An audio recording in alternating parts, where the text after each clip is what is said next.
السلام علیکم۔ کچھ دن پہلے میں ایک شاپنگ مال کے باہر کھڑا اپنی بیگم کا انتظار کر رہا تھا کہ ایک بہت خوش پوش اور نرم زبان بولنے والے صاحب نے میری گاڑی کا شیشہ کھٹکھٹایا۔ میں نے شیشہ نیچے کیا اور ان کی جانب سوالیہ نظروں سے دیکھا۔ انہوں نے بہت محبت سے مجھ سے ہاتھ ملایا اور پھر کہا، کیا میں آپ سے بات کر سکتا ہوں؟ میں گاڑی سے اترا اور ان کی جانب متوجہ ہوا اور کہا، جی فرمائیے، میرا نام طیب خان ہے، میں 80 سال کا ہوں، میری کچھ خواہشیں ہیں، کیا آپ پوری کر دیں گے؟ میں ان کو لیکچر دینے کے موڈ میں تھا، مگر میں نے سوچا کہ یہ جو بھی ہے سچا ہے یا مکار، اسے میرے پاس اللہ پاک نے ہی بھیجا ہے، تو کیوں نہ پہلے اس سے اس کی بات سن لوں۔ میں نے کہا، جی میں کوشش کروں گا، آپ حکم فرمائیں۔ ان کے چہرے پر ایک حیرت اور خوشی کے ملے جلے اثرات ابھرے۔ انہوں نے کہا، کیا واقعی آپ کوشش کریں گے؟ میں نے انہیں یقین دلایا اور تحمل سے ان کی بات سننے کے لیے ان کی جانب متوجہ ہوا۔ میں ایک ٹیکسٹائل مل کا مالک تھا۔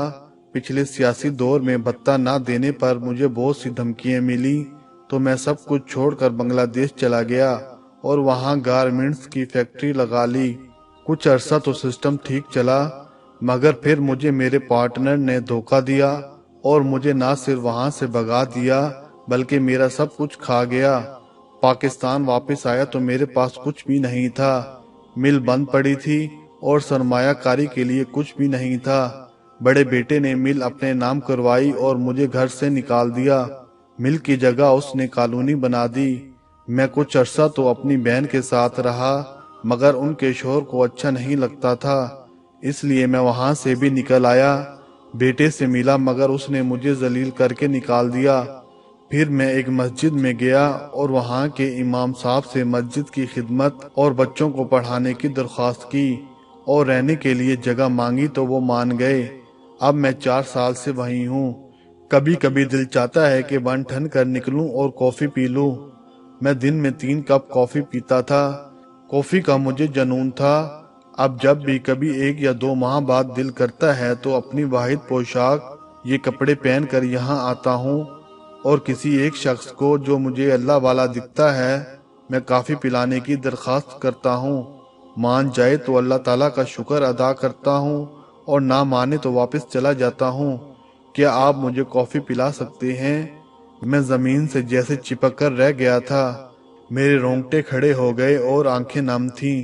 میں نے ان کا ہاتھ تھاما اور بیگم کو فون کیا کہ وہ میرے فون پر ہی لوٹے، کیونکہ میں ایک دوست کے ساتھ کافی پینے جا رہا ہوں۔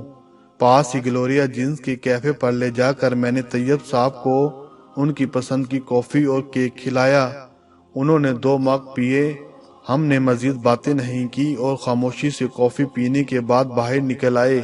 میں نے ان کو مسجد تک چھوڑنے اور ان کی کچھ مالی امداد کرنے کی اجازت چاہی تو وہ بولے، تاثیر صاحب اب کوئی خواہش باقی نہیں رہی، اللہ پاک آپ کو بہت زیادہ عطا فرمائے۔